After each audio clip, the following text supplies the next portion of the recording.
clause. I should have put the GSAR clause is 552-238-75. That is the price reduction clause. I've had GSA contracting officers argue with me, and they didn't know the PRC clause. They did not know what was in this clause.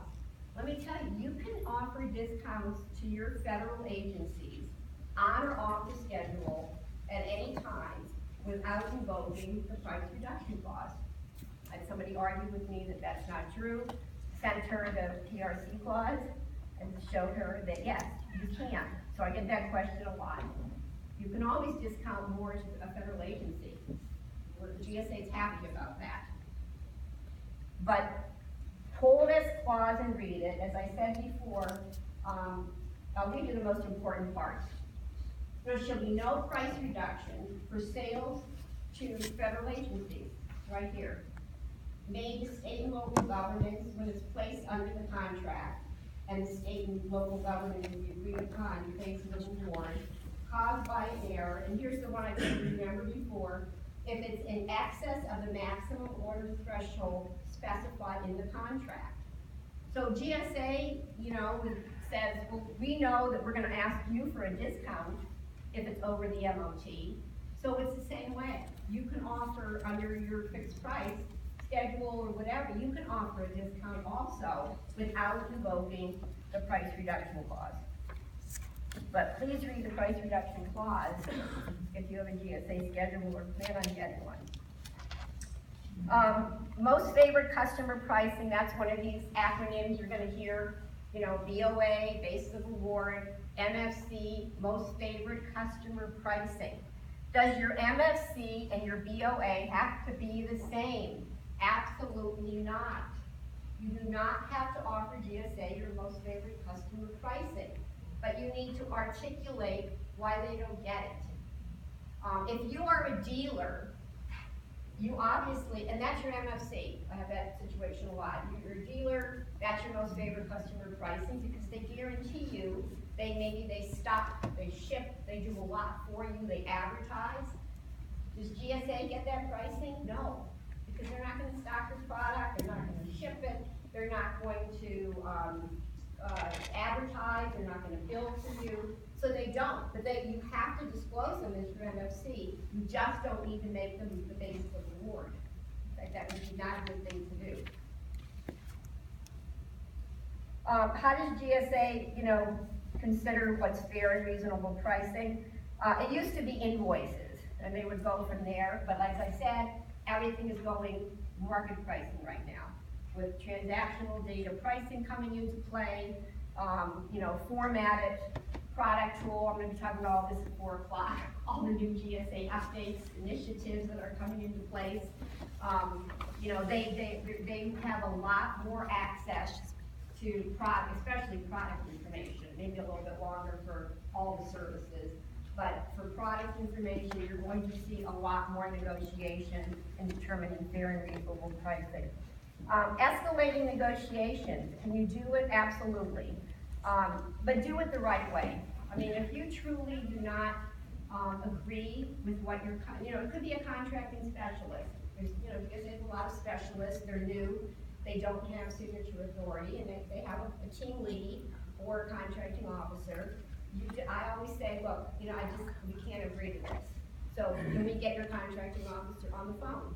So I keep a lot of people are afraid that they're gonna, rock the boat, or they're gonna, have a bad impression. It's not true. If you do it the right way and you explain, you can't agree. You need the next level or the next level. Just keep them on the email. Yeah. Can you go back to most favorite customer for a minute and talk about that being, if your most favorite customer truly is a government customer? Okay. Versus a I've had some very interesting interactions with COs about. Right. If your MFC is a federal agency, you don't truly have a basis of award. There is none. So, and that's the terminology I see in a lot of the awarded documents. You're a mod or, so what and I can just repeat what the professional services group does. I don't know what schedule you have.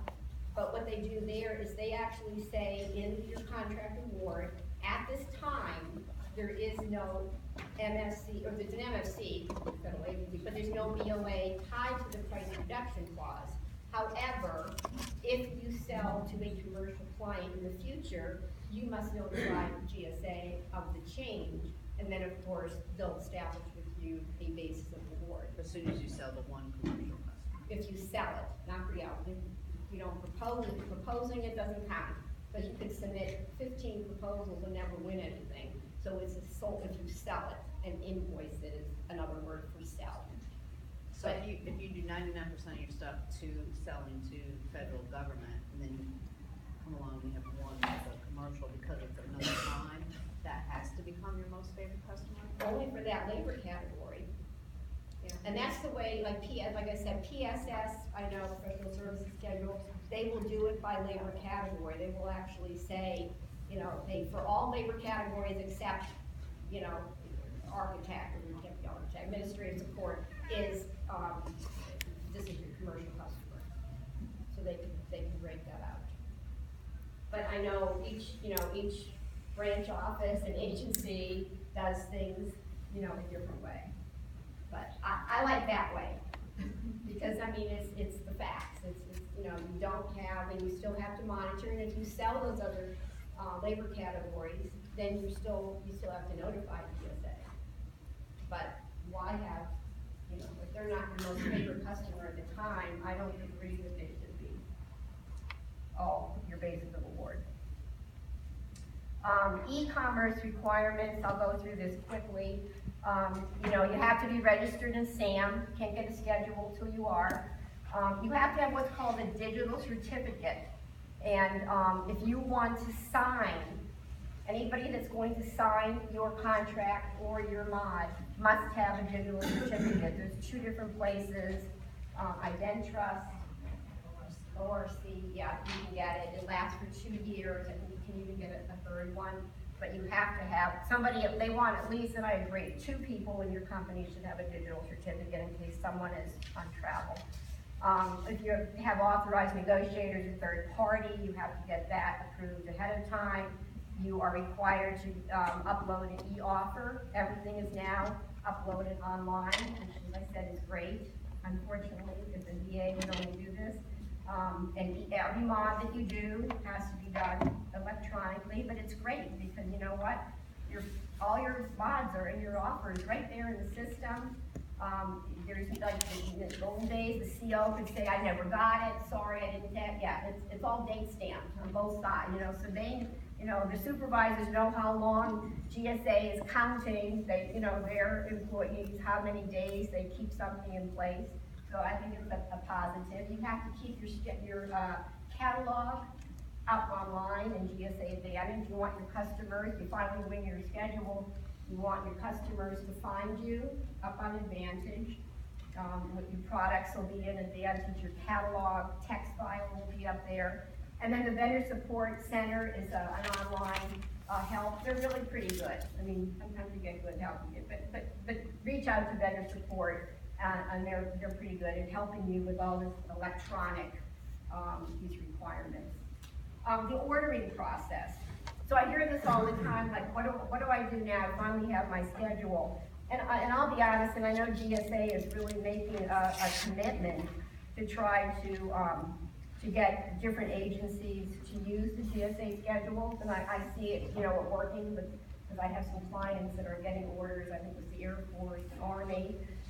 But you need to understand, I'm going to skip down, FAR 8.4. Okay, 8.4 is the ordering process. We don't have time to go over this, you know, in totality like I do in my other class, but 8.4 will tell you the different thresholds. If you're going to be under $3,500, you don't have to go through a lot of what you would have to do if you're at the simplified acquisition threshold, and it's 150. There's different requirements for that. There's requirements below that. It doesn't have to be and there's a lot of misunderstanding by the ordering agencies on what needs to be documented, how much they have to go out, and how much they have to solicit. And so it really would be huge. I actually have some folks that do white papers and they give them to their buying agencies, their contracting officers, to help them utilize the GSA schedule. And that you need to be able to articulate, I have, my prices are already in place, my terms and conditions are in place. I will say eBuy has a very, very good tutorial, both for you and for your customer. There's slides, you can just Google, the eBuy, and it will walk you all through there. The contracting officer, as we said before, is the person that is going to negotiate your GSA schedule, terms and conditions. The ordering officer is who is going to award you the task order. Contracting officer is the only one that has the power to terminate your schedule contract. Cooperative purchasing. Wish this would go against all the schedules, but unfortunately, this is against the IT 70 and the Schedule 84. This allows state and local agencies to purchase off of your GSA schedule. So it's not mandatory. You have to actually tell the government when you're doing your proposal, or afterwards, because we've had somebody come and they forgot to do it. You have to tell them you want cooperative purchasing. You get like a little icon. If you look in Advantage, you'll see an icon next to your company name that says state and local governments are allowed to purchase from you. Open market items. Open market means it's not on your schedule. You don't have these, but you want to add them in order to be responsive to a delivery order or task order proposal. So what's important about open market items, you must state right in there on your proposal to the government that it's an open market item. They need to understand that's not on your schedule. And then you need to do the same thing when you do your invoice. When you have your inspector, your IOAs doing your assessments, they will look and they will want to see, because they do a check. Let's see what's on the schedule. They don't see it, and you have it marked open market, they're gonna say you're on scope. You're gonna get a ding. So you have to mark proposals and invoices with open market. Be careful, I've seen some recent task order proposals which did not allow any open market items. So, you have to read carefully, because, there are some that just don't want to see it. Contract modification. I've seen so many of this that wrong, and it really impacts small businesses. So when you do your proposal, you get to select what kind of economic price adjustment clause you want. Now, if you have products, you don't have to select. If you have a commercial price list, you're gonna have the first one, the G-Star 552-21670.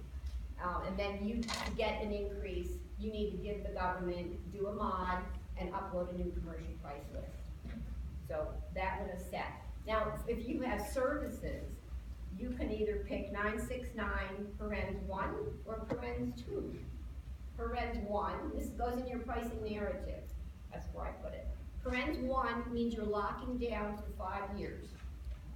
Now, different groups will look at this differently. PSS is willing, up in Auburn, the professional service, they're willing to look at past history of your clients. If you, commercially, you can prove that you've had a 3%, I don't know much above 3, or a 2% escalation, they will probably award that to you. IT 70 or some of the other branches are looking at the Bureau of Labor Statistics, Department of Labor, and unfortunately for IT 70, it is 0.4 right now. Who wants a 0.4? They'll negotiate with you. IT 70 has been very open right now. I've been able to successfully negotiate, higher, because I think we actually called Department of Labor when we saw the 0.4 last quarter, and we said, we think there's a mistake. We think you forgot the 1 before the 4, and they said no. You have a question? Yeah, so our labor rates, we justify off the date of taking wages. So we disclose that our, adjustments are based off that per year. Yeah, and they wouldn't accept that, or? Well, no, I'm asking you. Oh, so yeah. You don't have like a standard rate. It's all decided guided by the David Bacon wage act. Yeah.